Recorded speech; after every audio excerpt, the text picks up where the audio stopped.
अस्सलाम वालेकुम नाज़रीन, टू द पॉइंट के साथ मैं हूं मंसूर अली खान। प्रोग्राम में आपको खुशामदीद कहेंगे। नाज़रीन, इस वक्त पूरा मुल्क कोरोना से लड़ रहा है। केसेस की तादाद बढ़ रही है तो जाबहक होने वाले मरीजों की तादाद में भी इजाफा होता जा रहा है। रियासत की सारी मशीनरी कोरोना के गिर्द घूम रही है। मुल्क में हर सियासी और गैर सियासी फैसला कोरोना के तनाजुर में ही हो रहा है।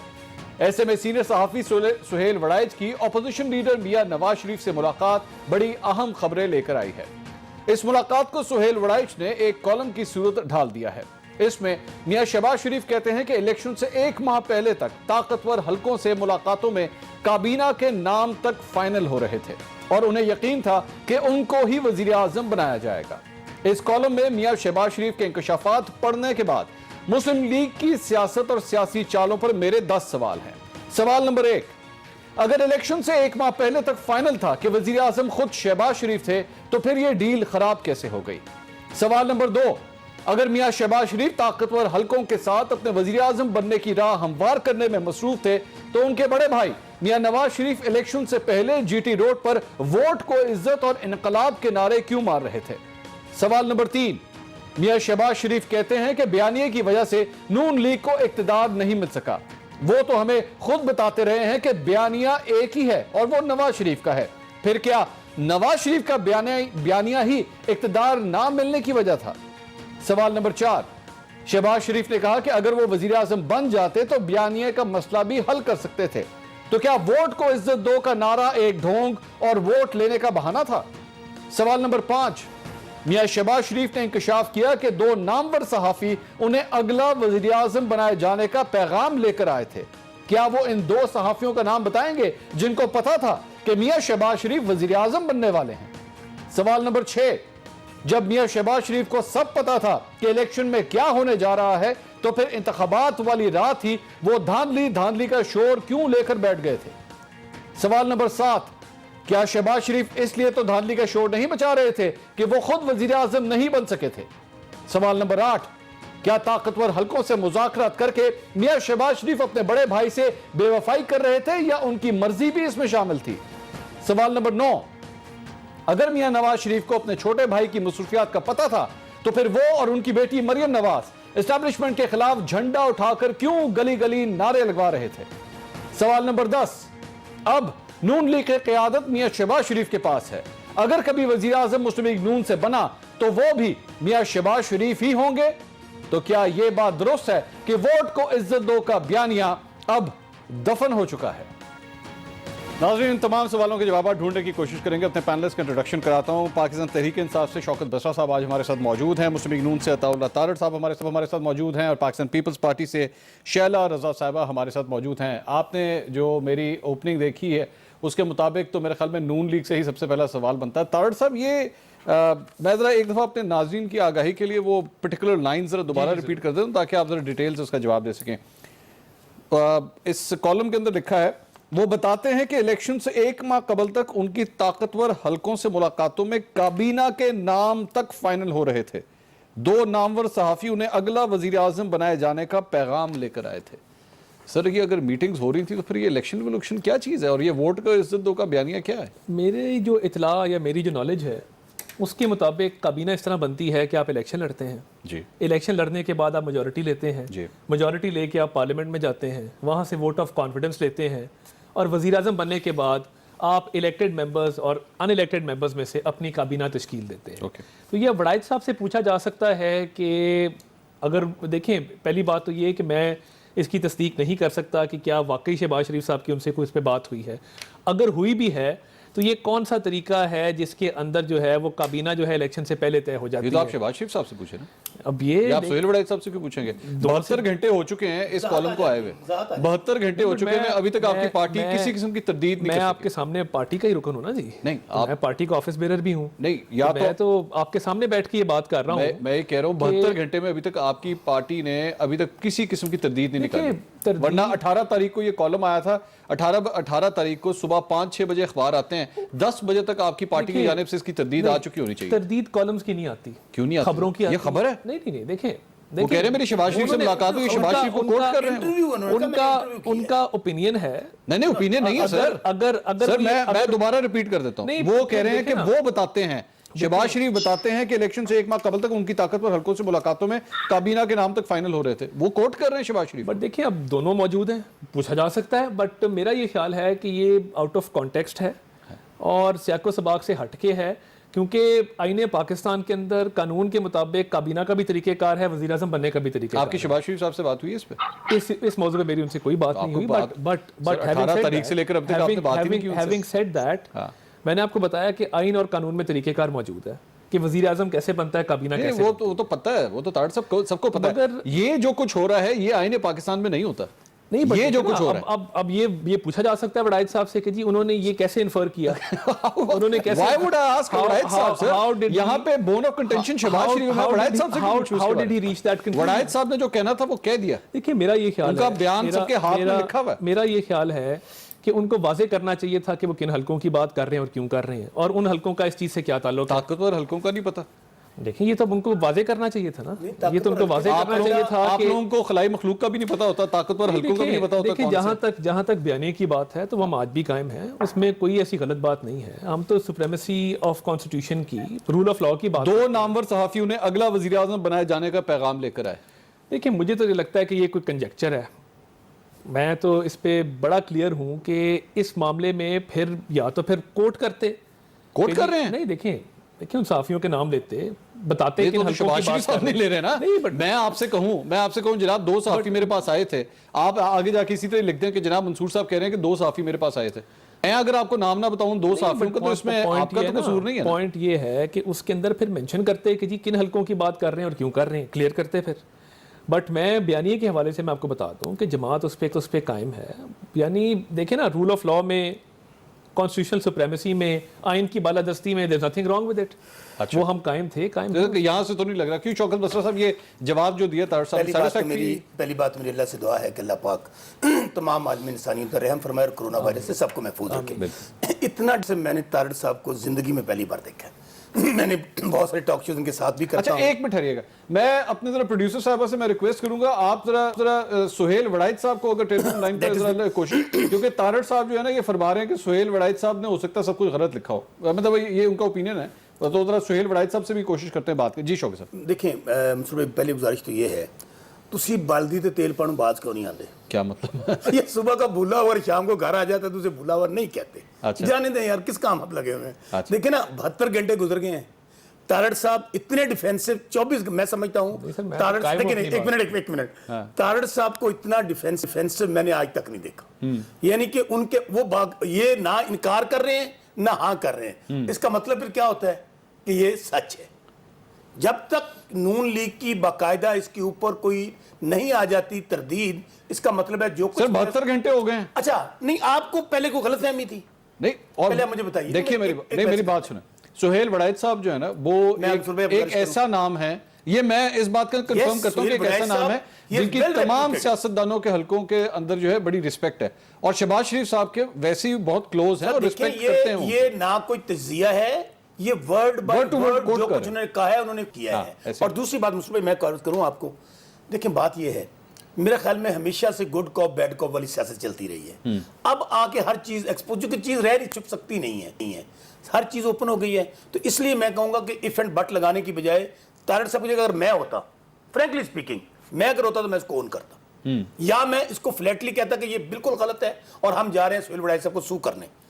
कानून मौजूद है, गलत कोट किया आपने। तो ना इतनी बड़ी बड़ी बातें की हैं उन्होंने। बाकायदा कहा है कि शहबाज शरीफ साहब ने कहा है हमारी मीटिंग हुई है, तय हुआ है कौन गुजरा होंगे, क्या सूरत हाल होगी। ये तो एक ऐसी सूरत हाल है जिसके ऊपर मैं समझता हूं कि बहुत अभी और कोई स्पोक्स पर्सन, राना सना, जितने भी इनके चैनल्स पे आते हैं, एक आदमी ने इसकी तरदीद नहीं की, और हमारे साथ बैठे हुए तारड़ साहब ने भी नहीं की। मैं तो बात कर रहा हूं कि कॉलम है, कॉलम 100 लिखे जाते हैं, बट जहां तक मियां नवाज शरीफ से बिट्रेयल की बात है, सोचा भी नहीं जा सकता, इम्पॉसिबल है। साहब मैं अपने कॉलम में अगर ये बात लिख दूं कि तारड़ साहब जो हैं वो जुआ खेलते हुए पकड़े गए, जी मैं ये बात लिख दूं, आप मुझे सू कर सकते हैं? आप यूरो लॉयर, बिल्कुल आप दोनों लॉयर हैं, आप मुझे सू कर सकते हैं ना? बिल्कुल कर सकते हैं। तो कॉलम का मतलब ये तो नहीं कि मैं कुछ भी लिख दूं। बट नहीं, बट देखिए ना, पॉइंट ये है, call it conjecture, call it out of context, it is not out of context. आप मैं आगे वैसे सारे जवाब तो इन्होंने देने हैं। मैं एक फिक्रा कह दूं, हाँ, वो कहते हैं ना बिल्ली थैले से बाहर, ये बिल्ली थैले से बाहर नहीं आई, हर चीज खोल के रख दी है वड़ाइच साहब ने। वो नजरिया, वो डायलॉग, जो कुछ हो रहा था वो गवर्नमेंट लेने के लिए हो रहा था, प्रेशराइज करने के लिए हो रहा था, और जब कुछ नहीं मिला तो आज मियां साहब मैं आ रहा हूं, मैं कॉलम में और भी पार्ट्स हैं, मैं जरा उस पर भी आता हूं। शैला नज़र साहबा, ये कोई हैरानकुन बात हो गई है या ये हमें पहले से ही पता था? दरअसल में हम मानने को तैयार नहीं थे कि जनाब नून लीग जो है हमेशा एक बैक चैनल खोल के रखती है और ये मुलाकातों का सिलसिला चलता ही रहता है। मैं तो इससे आगे की बात करूंगी मंसूर। मैं कहूंगी कि पीपल्स पार्टी जो एक बात करती है कि यहाँ पे जो है कभी इंजीनियर्ड इलेक्शन हुए, कभी झुगलू चला और कभी आरटीएस, तो ठीक है इनसे बात नहीं बनी, इमरान साहब की तरफ चले गए। तो ये बात डिसाइडेड है ना, इस बात इसको शैला साहबा की वो ऑडियो चली गई, वो यही कह रही है कि फिर ये और ये हकीकत है। मुझे इस कॉलम को पढ़ के जो है वो सबसे ज्यादा मुझे जो अफसोस हुआ है कि ये जो हम लोगों के साथ, शैला साहबा हमारे साथ है जी, शैला साहबा जी मेरा ये जी आप प्लीज कंटिन्यू करें जी। मतलब है कि ये तो डिसाइडेड है ना कि इलेक्शन चोरी हो गए, ये तो इसी तरह लग रहा है। वो कह रहे हैं कि बारी मेरी होनी थी, मुझे कहा गया था, मुझे तो पूरी तरह कंफर्मेशन थी, लेकिन इलेक्शन जो है वो दूसरी तरफ चला गया। ये कहना है कि इलेक्शन चोरी हुए, हाँ। चोरी का माल शहबाज शरीफ के बजाय किसी और को दे दिया गया, उधर से बटेरे इधर बिठा दी गई। सर वो आपस में शैला साहबा ये आपस की वो बेशक लड़ते रहे आपस में कि मुझे कहा गया था कि मैं वजीर आजम बन जाऊंगा, बन इमरान खान गया, वो और बात है। मेरा तो अवाम के हवाले से सवाल है कि हम बेवकूफ हैं, हम क्या किस किस्म के हम लोग मतलब गधे हैं कि हम इलेक्शन के वाले दिन जो है वो जौक तर जौक पोलिंग स्टेशन की तरफ जाते हैं, जबकि सारा कुछ तो पहले से डिसाइड हुआ होता है। वो आपने किस तरह कह दिया कि जनाब मुझे तो बता दिया गया था मैं वजीर आजम बनूंगा, आप यानी कि ये सारा तो फिर ढोंग चल रहा होता है हम सबके सामने।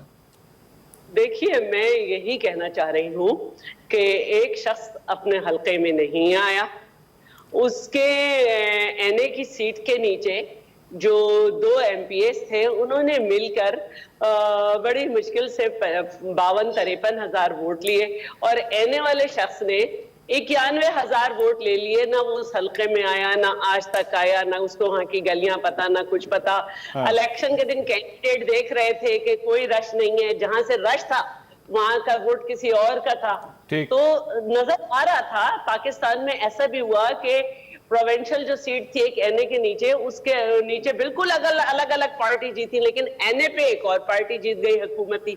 तो ये सब हुआ है यहाँ पे, और बड़ा अजीब सिचुएशन में हुआ है। मैंने आज तक वो वोटर नहीं देखा जो एनए पे एक पार्टी को दे और प्रोविंशियल पे दूसरी पार्टी को दे। मैं एक बात कहूं, मैं 1 मिनट एक सवाल, शैला साहब मुझे एक बात बताएं,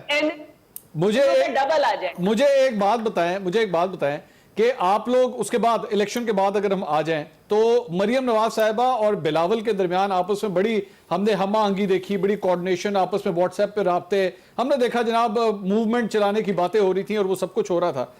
ये इस किस्म की जो बातें आई हैं इस कॉलम के बाद, आप बतौर एक चले साबिक इत्तेहादी कह लें या मौजूदा अपोजिशन में तो सारे इकट्ठे हैं, कितना ट्रस्ट आपका है मुस्लिम लीग नून के ऊपर? आप बतौर पाकिस्तान पीपल्स पार्टी एक सीनियर रहनुमा ट्रस्ट करती है नून लीग पे?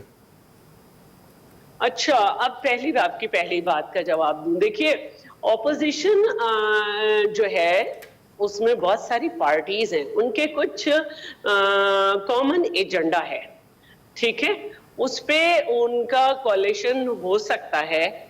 किसी चीज पे यूनाइट हो जाना, वो तमाम चीजों पे इत्तेहाद नहीं हो सकता। जो आपस में उनका नजरियाती इख्तलाफ है वो रहेगा और है, और आइंदा जो हमारा इलेक्शन होगा उसमें यकीनन हम हर सीट पे हर पार्टी के सामने सब बस्ता होंगे। अब जो पुराना मैं रिकॉर्ड देखती हूँ उसमें कहीं भी बहुत कम एक आध सीट पे कहीं ये शायद डिसाइड हो कि कौन एक दूसरे के सामने विड्रॉ हो जाता है। अदरवाइज मैं नहीं समझती कि जनरल इलेक्शन में हम इस तरह इत्तेहाद करेंगे कि सीट टू सीट एक बात करेंगे या करेंगे। ये ठीक मैं आगे तारड़ साहब, ये आगे उसी जो मैंने थोड़ी सी लाइंस पहले आपको सुनाई थी उसकी 4-5 लाइनों के बाद जो है वो लिखा है, शहबाज शरीफ का ख्याल था कि बयानिए की वजह से नून लीग को इक्तदार नहीं मिल सका। बयानिए की वजह से, एक मिनट ठहरे मैं जरा बात कंप्लीट कर लूं। अब बयानिया तो किस शख्स का है पार्टी के अंदर? नवाज शरीफ का ना, नवाज शरीफ बयानिया का सबका है जी, है, बयानिया सबका है। ये कब हुआ? हाथी के पैर में सबका पैर, मियां नवाज शरीफ का बयानिया पूरी जमात का बयानिया, पूरी जमात का ना। तो ये फरमा रहे हैं कि शहबाज शरीफ का ख्याल था कि बयानिया की वजह से नून लीग को इक़्तिदार नहीं मिल सका, हालांकि अगर इक़्तिदार मिलता तो शहबाज शरीफ एक पुल का किरदार अदा करके इस बयानिया का मसला भी हल कर सकते थे। देखिए, जहाँ तक बयानिया की बात है, डिफरेंट अप्रोचेस हो सकती हैं, इख्तलाफ राय भी हो सकता है, पार्टी के अंदर तमाम तर बातें भी होती हैं, आपस में डिस्कशन भी होती है, but at the end of the day मियाँ नवाज शरीफ, मियाँ शहबाज शरीफ के लिए एक फादर लाइक फिगर हैं, वालिद की जगह हैं, और उनके 40 साल के सियासी करियर के अंदर एक लम्हा भी ऐसा नहीं आया जहां उन्होंने नाफरमानी की हो या जहां पे मियां नवाज शरीफ से हट के उन्होंने को अपनी लाइन टो की हो। देखिए, ये बात बिल्कुल क्लियर है, और वो कई मौके आए जहां पे उनका पॉइंट ऑफ व्यू डिफरेंट था, बट उन्होंने कहा जी मेरा बड़ा भाई है, मेरे लिए वालिद की जगह है, मेरा कायद है, जिस तरह उन्होंने कहा उसी तरह जो है उन्होंने वही जो है 2018 के इलेक्शन से पहले वजारत उज़्मा के उम्मीदवार तो शहबाज शरीफ साहब बिल्कुल थे, ये तो फाइनल है जी, बिल्कुल इसमें तो कोई शक नहीं है। और वोट को इज्जत दो का बयानिया जो है वो भी चल रहा है, वो चल रहा भी था, पहले भी चल रहा था और अब भी चल रहा है, और वो नवाज शरीफ साहब का बयानिया है, ये भी जमात का जो कायद का बयानिया, वो जमात का। तो फिर शहबाज शरीफ साहब ये क्यों कह रहे हैं कि बयानिया की वजह से? ये तो देखे ना, मैंने जिस तरह कहा, ये कॉलम है, इसका चेक करने फिर वही बिल्कुल ये मैं एग्जैक्टली देखिए, बड़े भाई से किसी भी साहब इस तरह लग रहा है आप मुझे ना एक कतरी खत दे रहे हैं। नहीं, देखिए बड़े भाई से किसी तरह नाफरमानी का सोचा भी नहीं जा सकता। ठीक। और मियां नवाज शरीफ का बयानिया, आज भी मियां नवाज शरीफ का बयानिया है, उस पर हम कायम हैं। अच्छा नाज़रीन, मैं ये तारड़ साहब जो फरमा रहे हैं ना कि जनाब शहबाज शरीफ साहब वजारत उज़्मा के उम्मीदवार थे, नहीं, मैं उसकी बात कर रहा हूं। जब देखें पार्टी 2018 के इलेक्शन, नहीं 2018 से पहले भी नॉमिनेट हुए ना जी, बिल्कुल, उन्होंने पंजाब में कंटिन्यू करने का कहा, बट जब पार्टी के प्रेसिडेंट थे, यहाँ मौजूद थे, सीनियर मोस्ट थे वहां पे, तो मियां नवाज शरीफ की एक जहन था ना जी, पार्टी में एक अंडरस्टैंडिंग थी कि मियां शहबाज शरीफ साहब ही वजीर आजम होंगे, एंड इलेक्शन भी लड़ा। जब पार्लियामेंट में बात आई तो इमरान खिलाफ कौन खड़ा हुआ? शहबाज शरीफ साहब खड़े हुए ना। अच्छा, सुहेल वड़ायत साहब हमारे साथ टेलीफोन लाइन पर। सुहेल साहब, अस्सलाम वालेकुम जी। वालेकुम। सुहेल साहब, बहुत शुक्रिया आपने हमारे लिए वक्त निकाला। सुहेल साहब, मैं आपका कॉलम जो है हम उसके ऊपर बात कर रहे हैं, मेरे साथ अताउल्लाह तारड़ साहब भी यहाँ पे मौजूद हैं, तो उन्होंने आपकी मैं कुछ लाइनें मैं पहले रिपीट कर चुका हूं, लेकिन मैं आपको भी क्यों आप ही का लिखा हुआ मैं दोबारा जरा सुनाना चाह रहा हूं। आपने लिखा है कि वो बताते हैं कि इलेक्शन से एक माह कबल तक उनकी ताकतवर हलकों से मुलाकातों में काबीना के नाम तक फाइनल हो रहे थे। 2 नामवर सहाफी उन्हें अगला वजीर आजम बनाए जाने का पैगाम लेकर आए थे। सर, ये आपने इसमें लिखा है। तारड़ साहब का ये कहना है कि जनाब, मैं सुहेल वड़ायत साहब से पूछना चाहूंगा कि ये कॉलम है या आपका कंजेक्चर है या आपने किस बुनियाद के ऊपर ये सब कुछ लिख दिया? तारड़ साहब बहुत ही काबिल एहतराम है, हमारे भाई हैं, उनको जाहिर है उन्होंने अपनी पार्टी का मौकफ उनको बयान करने का हक है जी, लेकिन तारड़ साहब मुझे वहां मिले थे जब मेरी शहबाज शरीफ साहब से मुलाकात हो रही थी, तो इसलिए मेरा ये ख्याल है कि ये तो चैलेंज नहीं कर सकते उसके कंटेंट। नहीं, बट मैं मीटिंग में नहीं था वड़ायत साहब, मीटिंग में क्या बात हुई वो या आप बता सकते हैं या शहबाज साहब बता सकते हैं। मैं प्रिवी नहीं हूं। एक मिनट बात सुन, पॉलिसी बता सकते हैं। जी वड़ायत साहब, आप क्या कह रहे हैं, दोबारा बोलिए।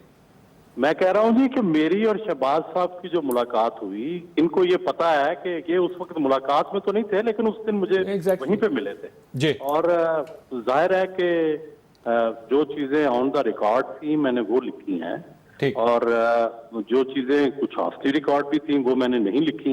वो ठीक। और जी, और बाकी ये है कि क्या ये इंटरव्यू था, क्या ये कॉलम था, क्या ये गुफ्तगू थी, क्या ये इम्प्रेशनिस्टिक था, ये एक्सप्रेशनिस्टिक था। मेरा ख्याल है कि इसका जो है वो तारड़ साहब ना फैसला करें, वो अपने पार्टी का मौकफ दें। ये हमारा काम है कि हम किस तरह से अपनी बात को कहते हैं। बिल्कुल ठीक। अच्छा सुहेल साहब, मैं एक दफा सिर्फ वो पता क्या बात है, नून लीग जो है ना वो शायद अब तक उस बात को एक्सेप्ट ही नहीं कर रही कि शहबाज शरीफ साहब ने सब कुछ कहा होगा। ये आपको बड़ा इन्होंने क्लियर कट कहा कि जी इलेक्शन से पहले जो है ताकतवर हलकों से मुलाकातें हुई और काबीना के नाम तक फाइनल हो रहे थे। 2 सहाफियों ने आके कहा कि जनाब आप अगले वजीर आजम होंगे। ये इसी तरह हुई सर बात? जी सर, बिल्कुल बिल्कुल, मुझे तो उन्होंने साफियों के नाम भी बताए हैं। अच्छा, आपको नाम भी बताए, लेकिन वो ऑफ द रिकॉर्ड थे। हाँ बिल्कुल ठीक, बिल्कुल ठीक। अच्छा, दूसरी बात यह है कि इसमें कोई हैरानगी की क्या बात है। मेरा ख्याल है इमरान खान साहब से मैंने लिखा है कि इमरान खान से भी मुलाकातें कर, बिल्कुल ठीक है। दुनिया भर में जो गवर्नमेंट्स इन वेटिंग होती हैं, हाँ। उनसे हमेशा एस्टेब्लिशमेंट मुलाकातें करती है हाँ। और डिस्कस करती है आगे क्या होगा, कौन से वजीर होंगे, कौन सी पॉलिसी होगी। तो I don't think there is anything to contested. Tarar साहब इसको कंटेस्ट कर रहे हैं सर, वो कह रहे हैं इन्फॉर्मेशन करेक्ट ही हो ही नहीं सकती, पॉसिबल नहीं है। मैंने इसलिए आपको दरअसल मैं प्रिवी नहीं हूं ना जी, मैं मीटिंग में मौजूद नहीं था। मुझे आप एक साइड वड़ाई साहब बता सकते हैं, दूसरी साइड से बात साहब। आप मान रहे हैं उनके कहने के बाद कैसे है? इनको हक है अपना मौकफ देने का। हाँ नहीं सर, मौकफ वो 100 दफा दे। सर एक और बात सुहेल साहब, आखिरी बस आपसे सवाल। उन्होंने कहा कि शहबाज शरीफ का ख्याल था कि बयानिए की वजह से नून लीग को इख्तिदार नहीं मिल सका। तो सर बयानिया तो नवाज शरीफ का सिर्फ है अकॉर्डिंग टू देम। ये लोग कहते हैं कि नवाज शरीफ का सिर्फ बयानिया है। ये वही बयानिया है सर वोट को इज्जत दो वाला, जिसके हवाले से शहबाज शरीफ साहब कह रहे हैं कि हमें इस वजह से इख्तिदार नहीं मिल सका। देखिए, गुजारिश ये थी ना कि शहबाज शरीफ साहब से ये कहा जा रहा था कि अपने भाई को छोड़ दो, हाँ। या उनका जो भी पॉलिटिकल उस वक्त नैरेटिव था उसको छोड़ दें। और है। शहबाज शरीफ साहब ने पहले दिन से, मुझे और भी लोगों ने जिनसे इनके मुज़ाकरात हो रहे थे, उन्होंने भी मुझे बताया कि शहबाज शरीफ साहब ने ये हमेशा कहा कि भाई भाई की हद तक तो मैं भाई के साथ खड़ा हूं, मैं उसकी पुश्त में छुरा नहीं घोंपूंगा। कोई भी चाहे मुझे इक़्तिदार दे दें, फौज चाहे आप वजीर आजम बना दें, ये शर्त मेरे लिए काबिल कबूल नहीं। और मेरा ख्याल है कि यही शर्त जो है उनके इक़्तिदार के रास्ते में रुकावट भी थी। ठीक है। अच्छा, मैं अब सुहेल साहब आपके कॉलम से हटके आपका तज्जिया, एक सिर्फ सवाल, उसके बाद मैं ब्रेक पे जाऊंगा। वो ये कि इस पूरे इंटरव्यू के बाद आपने जितनी देर आपकी उनके साथ मीटिंग हुई, उसके बाद अब आपको शहबाज शरीफ के हवाले से क्या फीलिंग आती है? वो आज भी उन ताकतवर हलकों की तरफ अब देख रहे हैं कि अगर नून लीग के हवाले से आगे कुछ होगा, कोई फायदा होगा, हम वापस इक्तदार में आएंगे, तो रूट हमारा वही है ताकतवर हलके, ये वोट को इज्जत दो या लोगों के पास जाना या लोगों की ताकत से को इक्तदार में आ जाना, ये नहीं होना, मुझे देखना उस तरफ ही पड़ेगा। मंसूर भाई एक सवाल यहाँ पे और एक मिनट सर, एक मिनट जवाब टाइमिंग बड़ी है। मैं अब सर एक मिनट सुहेल साहब जी, सुहेल साहब जी। मेरा ख्याल है कि देखिए, हर जो पॉलिटिकल फोर्स है ना, वो ये दोनों रूट अडॉप्ट करती है। एक तरफ वो पॉलिटिकल स्ट्रगल करेंगे, अपने एमएनए एमपीए जितवाने की कोशिश करेंगे, एक नैरेटिव रखेंगे, और दूसरी तरफ आप ये कैसे कह सकते हैं कि अपने मुल्क के एस्टेब्लिशमेंट से ना आप राब्ता करें, ना मिलें, ना उनसे बात करें। मेरा ख्याल है कि ये दोनों रूट, बड़ा प्रैग्मेटिक अप्रोच यही है कि आप दोनों रूट खुले रखते हैं और दोनों के साथ आप पीपल्स पार्टी का भी रास्ता खुला है। इमरान खान साहब तो ओपनली ये खुला रखते हैं। कौन है जो नहीं मिलता? मरियम नवाज। सुहेल साहब, मरियम नवाज के हवाले से ये इंप्रेशन है कि वो किसी तौर पे भी एस्टैब्लिशमेंट से मिलने के हवाले से कोई दरवाजा खुला रखना ही नहीं चाहती। नहीं, लेकिन खामोश तो है ना वो भी। जब से मियां साहब बाहर गए हैं तो वो खामोश है निस्बतन। तो इसका मतलब है कि उन्हें भी सब कुछ पता है ना, प्रीवी है ना वो सारी बातों जी। तो या तो वो अपनी खामोशी तोड़ देती, ठीक है। तो मैं समझता कि उन्हें सारे बयानिए से इख्तलाफ है, लेकिन वो भी चूंकि चुप है, तो इसलिए इसका मतलब है पार्टी पॉलिसी यही है कि दोनों रास्ते खुले रखें। बहुत शुक्रिया सुहेल वड़ाई साहब, आप मेरे ख्याल में काफी हद तक सुहेल वड़ाई साहब ने नाज़रीन चीजों को क्लियर कर दिया। मैं एक ब्रेक नाज़रीन लेने लगा हूं, लेकिन ब्रेक पे जाते जाते मरियम नवाज साहिबा ने वजारत उज़्मा के हवाले से और वोट को इज्जत दो के हवाले से क्या कहा था, ये आप सुन लीजिए, फिर ब्रेक के बाद आपसे दोबारा मुलाकात होती है। मुस्लिम लीग नून के दो नारे, मुस्लिम लीग नून के दो नारे हैं, वोट को इज्जत दो और वजीर आजम नवाज शरीफ। नाज़रीन welcome back after the break से पहले सुहेल वड़ाई साहब हमारे साथ मौजूद थे, अताउल्लाह तारड़ साहब भी हमारे साथ यहीं पे मौजूद हैं, और मेरे ख्याल में सुहेल साहब ने जो कुछ कहा है तारड़ साहब उसका जवाब देना चाहेंगे। तारड़ साहब देखिए, एक तो उन्होंने इस मौक़िफ़ की तायद की है कि बयानिया एक है और मियाँ नवाज शरीफ के साथ मियाँ शहबाज शरीफ खड़े हैं और हमेशा खड़े रहे हैं, यानी वो सोचा भी नहीं जा सकता। ये नहीं कहा बयानिया एक, नहीं, देखें उन्होंने कहा बयानिए दो हैं, लेकिन भाई अपने भाई के साथ खड़ा है। भाई अब अगर भाई के साथ खड़ा है तो इसका मतलब है कि भाई की नाफरमानी नहीं कर रहा और भाई की जो सोच है वो उसके साथ अग्री कर रहा है। यानी देखे ना, अगर ऐसी बात होती, कोई डिफरेंस इतना होता तो भाई के साथ खड़ा ना होता। वो फादर लाइक फिगर है, कायद हैं, और मियाँ शहबाज शरीफ साहब उनसे एक एक बात जो है वो डिस्कस करते हैं और उनका हर हुक्म मानते हैं। देखिए, तो उसकी तायद हो गई। दूसरी बात यह है कि जो भी बात हुई, देखें, आई एम नॉट प्रिवी, मैं तो उसमें ना मीटिंग में बैठा था, ना मुझे पता है कि वहां पे क्या बात हुई। नहीं, मैं उस मीटिंग में नहीं था। सर देखें, बात कई ऐसे फैसले होते हैं आप सिर्फ उसके ऊपर ये कहें जी मैं वहां पे नहीं था, मतलब that is not a defence. देखिए, वहां क्या बात हुई, किसने क्या कहा, तो वो शहबाज साहब बेहतर बता सकते हैं। देखिए मेरी बात सुनिए, मैं शौकत बसरा साहब से यहाँ पे सवाल करूं कि इमरान खान साहब ये कहते हैं कि जी यू टर्न लेना एक अच्छे लीडर की निशानी होती है, ये इमरान खान साहब ने क्यों कहा? शौकत बसरा साहब मुझे आगे से जवाब दें। और जी मैं उस वक्त वहां पे उस कमरे में नहीं था जब इमरान खान साहब ने बात की। That is not an answer. It's not as simple as that. That is not an answer, It's not as simple as a single statement given publicly. Until unless your party doesn't deny this, doesn't deny this. Shehbaz Sharif साहब आप देखें, मरियम औरंगजेब को एक phone करें, आपको एक phone करें और आपको ये कहें जिस दिन ये 18 तारीख को आया था ये कॉलम, 4 घंटे के बाद शहबाज शरीफ साहब को फोन करके कहते हैं मीडिया के ऊपर अभी प्रेस रिलीज निकालें, झूठ लिखा है सुहेल वड़ैच ने जो कुछ लिखा है। 72 घंटे हो चुके हैं, आपकी पार्टी अब तक उसको डिनाई नहीं कर रही। This is a very weak defence कि जी मैं वहां पे नहीं था। मैं आपको बताऊं, देखें कॉलम छपते हैं, बातें होती हैं, but obviously there are always two sides to it. मतलब देखिए ना, जब तक दोनों से नहीं पूछा जाएगा, बिकॉज देखिए ना इतनी चीजें हैं, मैं तो उसका प्रिवी नहीं हूं।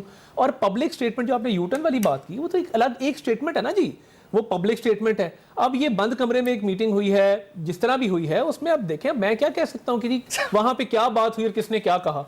जी पहली बात तो इंटरव्यू मियां साहब ने दिया, आपने तारा साहब को क्यों आपने पार्टी के रिप्रेजेंटेटिव हैं, देखिए शहबाज शरीफ साहब के बहुत करीब है। तारा साहब बड़ी इंपॉर्टेंट बात की है, मेरे लिए भी इसमें कोई हैरानगी की बात। वो कह रहे हैं मैं इनको मिला हूं वहां पे जब मैं इंटरव्यू करने के लिए गया। वो देखना बात ये मेरे लिए पहली बात ये है, वो स्टैंड कर रहे हैं। अभी तक उन्होंने कहा है कि एक लफ्ज भी इसमें गलत नहीं है। और इवन मैंने ये आर्टिकल बहुत पढ़ा गया है, इसमें उन्होंने एक फिक्रा लिखा है कि कुछ चीजें जो शहबाज शरीफ साहब भी स्टैंड कर रहे हैं। वो भी स्टैंड कर रहे हैं। अभी 72 घंटे में अगर डिनायल नहीं आया तो वो स्टैंड कर रहे हैं जो कुछ उन्होंने कहा। ये फैक्चुअल बात है। अच्छा, लेकिन आपके लिए हैरानगी की बात है, मेरे लिए जैसे बड़ाई साहब ने कहा, बहुत सारे लोगों के लिए कोई हैरानगी की बात नहीं है। ठीक, देखिए बात ये है, मेरे लिए हैरानगी की बात टाइमिंग है।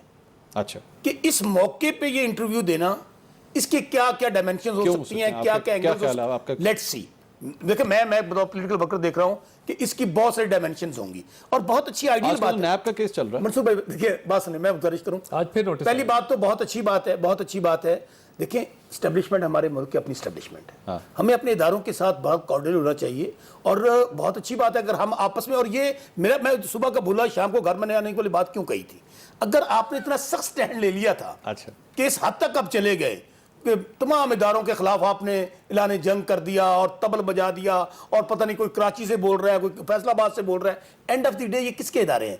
मैं तो इसको बहुत पॉजिटिव समझ रहा हूं। अच्छा, बहुत अच्छी बात है। अच्छा, अब लेकिन इसकी टाइमिंग बहुत खतरनाक है। अच्छा, मेरी नजर में चीजें वो हैं जो शैला रजा साहब, शौकत साहब कह रहे हैं बहुत अच्छी बात है। अच्छा, एक फिक्रा शैला बीबी एक बात कहना है, आपने इलेक्शन के मुतालिक बात कही थी। देखिए मैंने भी चौथा इलेक्शन लड़ा है, सब लोग, मैं फिर कह रहा हूं ऑन एयर, जितना ट्रांसपेरेंट इलेक्शन मैंने ये देखा है, मैंने कम से कम कोई इलेक्शन नहीं ट्रांसपेरेंट देखा। दूसरी बात, अगर ये ट्रांसपेरेंट नहीं है, ये दोनों मेन पार्टियां बैठी हैं, इनसे पूछें एक भी इन्होंने इलेक्शन पिटीशन दाखिल किया इलेक्शन कमीशन में? एक भी मुझे बता दें। जहांगीर तरीन वैसे आपके ख्याल में सही हो रहे हैं उनके साथ? वैसी मैं बात देखें, मैं फिर कह रहा हूं, ये आपको अप्रिशिएट करना चाहिए। क्या अप्रिशिएट करना चाहिए मंसूर भाई? पाकिस्तान की तारीख में कम से कम ये कभी नहीं हुआ, ये हैरानगी की बात है। अच्छा, कि एक अपनी हुकूमत होते हुए प्राइम मिनिस्टर ने चीजों को टेकअप किया, पब्लिक किया, और आप वो चीजें, मेरा ख्याल में कहीं से काम शुरू होना चाहिए ना।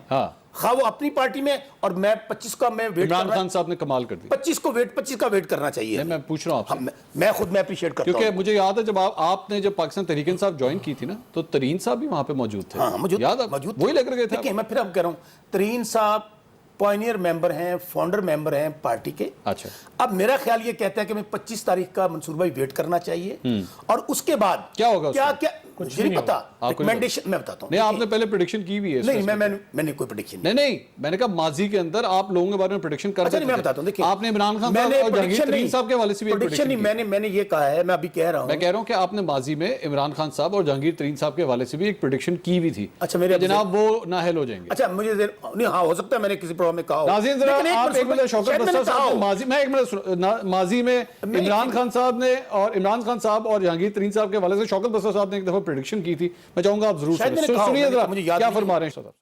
अब मेरी एक बात सुनिए, दोनों नाअहल होने एक मेरी बात सुनिएगा कि प्राइम मिनिस्टर ने इतना बड़ा स्टैंड अगर लिया है, और 25 तारीख को ने कहा जो जो रिकमेंडेशंस आएंगी उसके मुताबिक 1 2 3 4 जो होंगी मैं उनको फॉलो करूंगा। अच्छा, देखिए जब मैं अपनी पार्टी में था, मैं वो कहता ना पेंडू बंदा जो होता है ना, वो दिल ना गल करता है। मैं जहां भी होता हूं ना, मैं जहां भी होता हूं, मैं सुने, मैं जहां भी होता हूं ना, मैं उस पार्टी का झंडा लेके चलता हूं। मैंने 15 साल मैं वहां पे रहा। मैं ब्रेक के बाद डिस्कशन को आगे बढ़ाते हैं, प्लीज स्टे विद अस।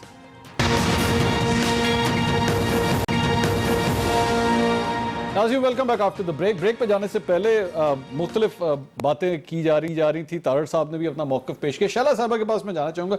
शैला साहब, अब यहाँ से कहानी आगे किस तरह चलेगी? लोग आज अब क्या समझें कि जो कुछ भी होता है वो मामला कहीं और तय होते हैं, फैसले कहीं और होते हैं। ये जलसे जुलूस और नारेबाजियाँ ये दरअसल में एक लोगों को बहलाने के लिए एक अच्छा एक फन फेयर लगता है, एक मेला लगता है जिसके अंदर तालियां बजती हैं, डांस शांस होते हैं और उसके बाद घरों को वापस जाएं। That's it.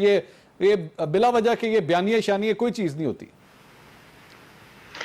मैं इससे पहले भी कह चुकी हूँ, मैंने आपको सूरत हाल भी बता दी कि जहाँ कोई नजर नहीं आ रहा था और जिन इलाकों में नजर आ रहे थे वहाँ हुकूमती पार्टी के वोट नहीं थे और वहाँ पे रिजल्ट सुस्त किए गए, पोलिंग एजेंट्स निकाले गए। तो इतना सब कुछ है। अब जहाँ तक ये बात है, देखिए बयानिया जो था मरियम साहिबा का, उससे ये बात बहुत पहले बाहर आ गई थी कि नवाज शरीफ और कुछ और संजीदा लोग जो हैं वो मरियम के साहिबा का जो एग्रेसिव स्टाइल है उससे खुश नहीं है और उन्हें ये भी पसंद नहीं है कि अदालतों के बाहर जो खड़े होके हो रहा था। लेकिन इधर तो शहबाज शरीफ की बात चलती रही जो नजर आता है ग्राउंड पे, और बयानिया मरियम साहिबा का जीत गया। जबकि और फिर क्योंकि मरियम साहिबा का बयानिया जीत रहा था तो यकीनन के नवाज शरीफ की बातचीत नाकाम रही और रातों रात जो हड़बांग मची है वोटों पे कराची में और उस नहीं, लेकिन शैला साहबा इस फॉर्मूले के मुताबिक नहीं, शैला साहबा इस फॉर्मूले के मुताबिक तो फिर आजकल तो फिर मरियम नवाज साहिबा खामोश हैं और नवाज शरीफ साहब भी खामोश हैं, तो फिर इसका मतलब है अब उनका बयानिया नहीं चल रहा, अब बयानिया शहबाज शरीफ साहब का चलेगा